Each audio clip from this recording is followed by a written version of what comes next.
A paz de Cristo. Seja muito bem-vindo ao canal Arnaldo Balbino. No vídeo de hoje, vamos mergulhar em um dos temas mais urgentes e necessários da fé cristã contemporânea: como discernir líderes espirituais saudáveis. Uma reflexão que nasce diretamente das Escrituras, atravessa a história do povo de Deus, é iluminada por dados históricos e arqueológicos reconhecidos e confronta, com amor e verdade, a forma como seguimos, ouvimos e até idolatramos líderes nos nossos dias, porque desde os tempos bíblicos Deus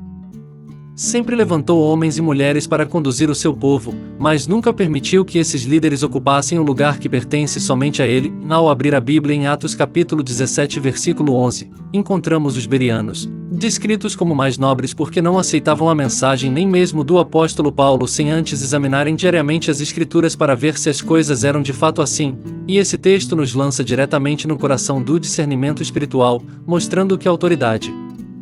ministerial nunca esteve acima da palavra revelada, algo que se encaixa perfeitamente no contexto histórico do primeiro século, quando sinagogas funcionavam não apenas como locais de culto, mas também como centros de ensino e debate, e segundo registros históricos e comentários preservados por Flávio Joséfo, os judeus da diáspora tinham profundo zelo pelas Escrituras e eram treinados desde cedo a ouvir, questionar e conferir, o que nos ensina que fé bíblica nunca foi fé cega, mas fé examinada,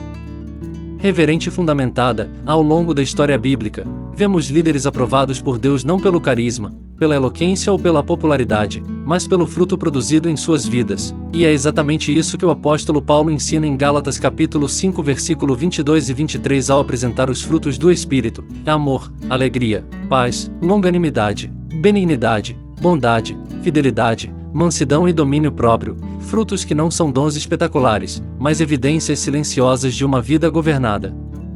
pelo Espírito Santo. E aqui é importante lembrar que no mundo greco-romano do Novo Testamento, líderes religiosos e filósofos eram frequentemente seguidos por sua retórica impressionante, algo que Paulo combate fortemente em suas cartas, deixando claro que o reino de Deus não consiste em palavras, mas em poder transformador, um poder que se manifesta no caráter e não apenas no discurso. Líderes saudáveis, à luz da Bíblia, são transparentes, humildes e vivem em prestação de contas, princípios que ecoam desde o Antigo Testamento, quando Moisés, mesmo sendo escolhido diretamente por Deus, compartilhava a liderança com os anciãos de Israel conforme registrado em Êxodo 18, aconselhado por Jetro, mostrando que ninguém é tão espiritual que não precise ser aconselhado, corrigido ou confrontado, e isso se reflete também no Novo Testamento, quando os apóstolos tomavam decisões em concílio, como vemos em Atos 15, reforçando que liderança bíblica nunca foi autoritária, isolada ou intocável. No contexto histórico da igreja primitiva, a ausência de prestação de contas frequentemente abria espaço para heresias e abusos, algo combatido pelos apóstolos e pelos primeiros pais da igreja. E é nesse cenário que surge um dos maiores perigos espirituais de todos os tempos, a idolatria ministerial, quando líderes passam a ser seguidos mais do que Cristo, um erro antigo que já aparecia na igreja de Corinto, onde alguns diziam: eu sou de Paulo, outros: eu sou de Apolo, e Paulo responde com firmeza em 1 Coríntios 3. Lembrando que líderes são apenas servos e que quem dá o crescimento é Deus, uma advertência extremamente atual em uma era de plataformas digitais, grandes audiências e ministérios personalizados. A geografia bíblica também nos ensina, pois muitos dos grandes desvios espirituais de Israel aconteceram quando o povo começou a imitar os costumes das nações vizinhas, adotando líderes e práticas que agradavam aos olhos, mas afastavam o coração da aliança, como ocorreu nos períodos descritos pelos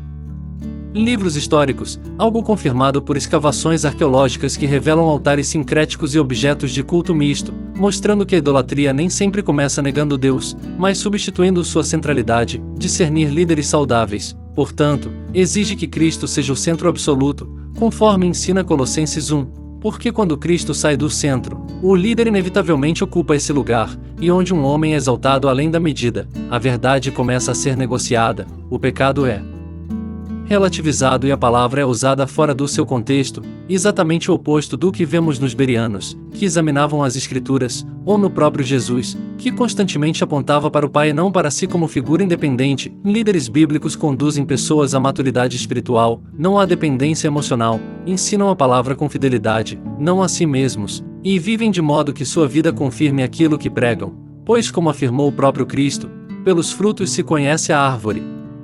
Uma verdade simples, profunda e eterna, ao olharmos para tudo isso, percebemos que discernir líderes saudáveis não é um ato de rebeldia, mas de fidelidade, não é desconfiança carnal, mas obediência espiritual. E a pergunta que fica para nós hoje é inevitável: estamos examinando as Escrituras ou apenas repetindo o que ouvimos? Estamos observando os frutos ou nos deixando levar por discursos bem elaborados? Nossa fé está firmada em Cristo ou em homens? O que essa reflexão revela sobre a forma como seguimos líderes hoje?